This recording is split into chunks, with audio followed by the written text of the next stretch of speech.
penjelasan mengenai kuantitas menyambung, yaitu kuantitas yang dimungkinkan untuk terbagi pada bagian-bagian yang diantara mereka memiliki kesamaan batas. Nah, di mana batas itu kalau dijadikan titik mula, maka jadi titik mula bagi bagian lainnya. Kalau dijadikan titik akhir, bagian pula bagi yang lainnya. Titik. Lalu kalimat berikutnya, titik.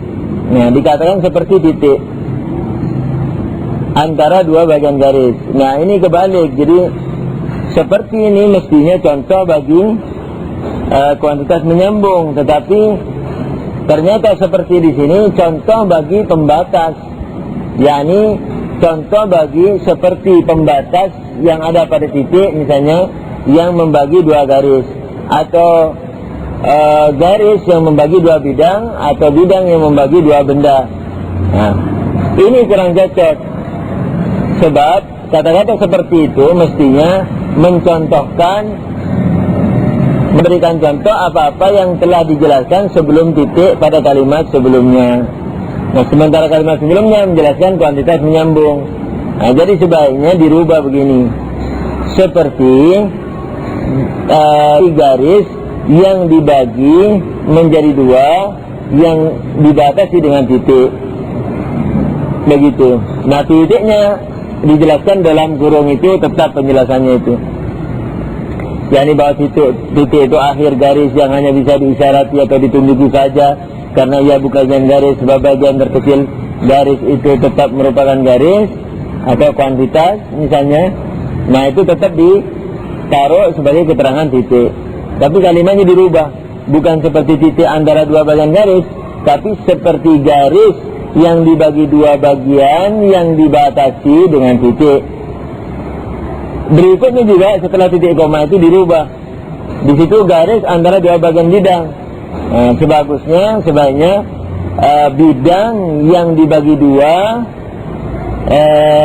yang dibagi menjadi dua bagian yang dibatasi garis, begitu.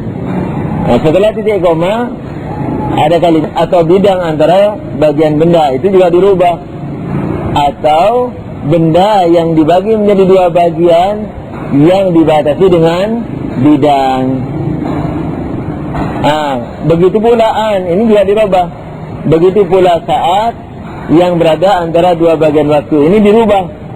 Nah, begitu pula waktu, nah, yang dibagi menjadi dua bagian yang dibatasi dengan atau momen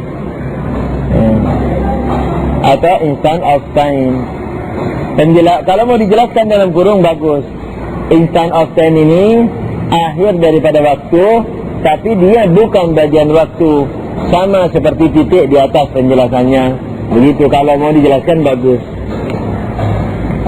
Yakni kan dibilang begini perubahannya itu. Begitu pula waktu yang dibagi menjadi dua, yang dua bagian yang dibatasi dengan apa? Atau momen, saat, jenak, atau instant of time. Nah, ini dikasih penjelasan dalam kurung bagus sebagaimana titik, yakni akhir waktu yang hanya bisa atau ditunjuki saja, karena ia bukan bagian waktu, sebab bagian terkecil waktu itu tetap merupakan waktu. Nah, persis kayak kalimat yang menjelaskan garis titik di atas itu. Penjelasan bagi titik apa di atas?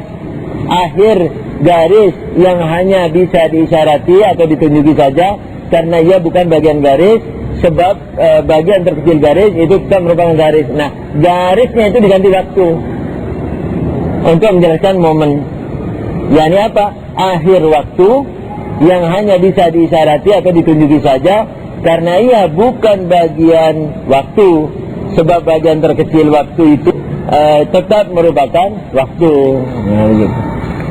Paham maksudku?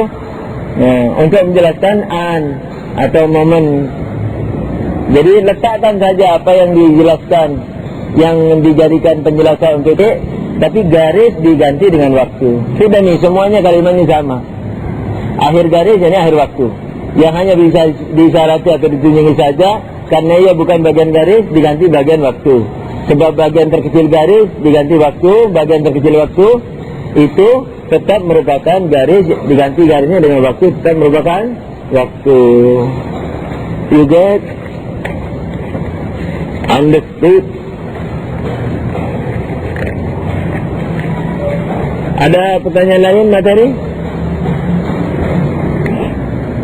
Kalau tidak ada pertanyaan, kita akan teruskan membaca pasal 11 halaman 36 bagian kedua, yakni kapan. Kapan ini hampir sama dengan di mana. Yakni apa? Kapan adalah aksiden yang timbul karena penghubungan sesuatu dengan waktu. Penghubungan sesuatu dengan waktu. Yakni apa? Yakni bukan waktu itu sendiri, tapi penghubungan sesuatu dengan waktunya. Begitu. Yakni hubungan sesuatu dengan waktu, itu yang disebut kapan. Sebenarnya kalau dalam bahasa Inggris kayaknya diterjemahkan time, waktu, tapi maksudnya hubungan sesuatu dengan waktu. Nah, substansi yang ada di dalam kapan lebih luas cakupannya daripada berada di dalam waktu itu sendiri. Yakni waktu dengan hubungan dengan waktu, itu mana yang lebih luas? Hubungan sesuatu dengan waktu itu sendiri, mana yang lebih luas? Hubungan sesuatu dengan waktu.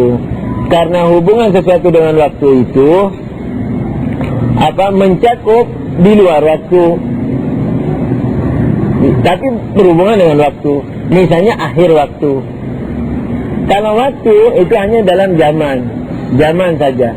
Tapi sesuatu yang berhubungan dengan zaman itu bisa lebih luas karena mencakup kejadian zamani dan mencakup kejadian ani. Ani itu yang tadi itu, saat, moment, instant of time itu. Nah, oleh karena itu hubungan sesuatu dengan waktu lebih luas daripada waktu itu sendiri.